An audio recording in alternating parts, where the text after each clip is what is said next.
Idinetalye ng ilang empleyado sa sinalakay na illegal Pogo Hub sa Bagak, Bataan kung ano-ano ang kanilang mga ginagawa roon.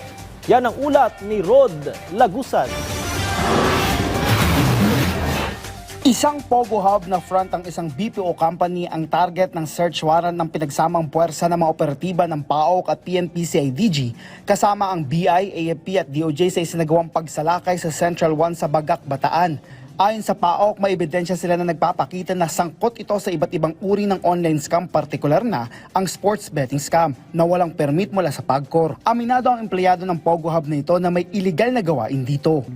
Ang ginagawa namin talaga totally is withdrawal of accounts, and pero nung una is depo of accounts ng mga betting sites, like may mga laro kami.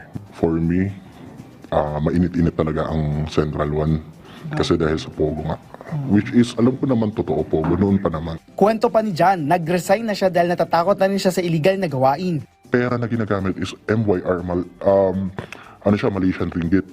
Then, pag nag-search ka sa site nila, nakikita kasi namin yung website mismo nung play is Winbox, Malaysia.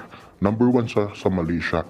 And kung number 1 siya sa Malaysia, bakit masasabi na dapat nandun siya, hindi siya nasa Pilipinas?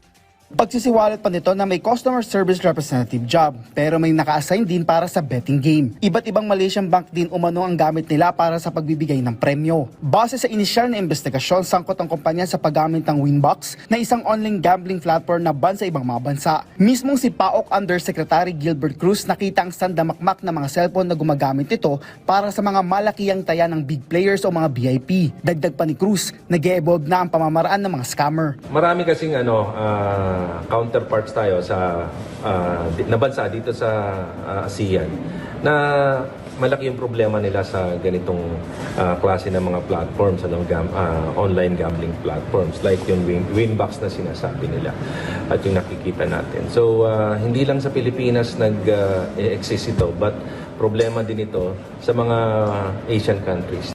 Isang platform din ang ginagamit para sa deposit at withdrawal ng mga pera. Makikita rin sa naturang platform na isa-isa ring umalis sa group chat ang ilang mga individual nang mangyari ang operasyon ng mga otoridad. Sa naturang opisina nito, makikita ang maraming SIM card at maraming cellphone na ginagamit sa iligal na operasyon ng Pogo Hub na ito. Ang kwartong ito nakalaan para sa paggamit ng Winbox at ATAS na pawang illegal gambling platform. Mapapansin din sa kwartong ito ang larawan ng mga empleyado na suot-suot ang jacket na may pangalan at logo ng Winbox. Kagaya kasi ng Pogo, yung mga scammer o yung mga scamming activities nila naka-cover sa license ng Pogo. Same thing dito, BPO ang ginagamit nila pero cover lang yun. Actually, yung ginagawa rin nila puro illegal din. Like itong mga gaming and sport betting activities nila. Anya, dagdag hamon nito kaya kinakailangan nilang makasabay sa ginagawang modus laban sa kanila. Sa ikinasang operasyon matapos ang isang buwang surveillance, nadatnan sa operasyon ng higit 350 na mga Pilipino na pinauwi din bandang hating gabi, habang ang higit 54 nationals ay dinala naman sa detention facility ng PAOK sa Pasay City. Kasunod ito, kanilang gagawin ang pag-apply ng cyber warrant para masuri ang mga nakumpiskang computers. Magsasagawa naman ng immigration inquest sa Lunes para sa mga foreign nationals kung may paglabag ba sa immigration laws. Rod Lagusad, para sa Pambansang TV sa Bagong Pilipinas.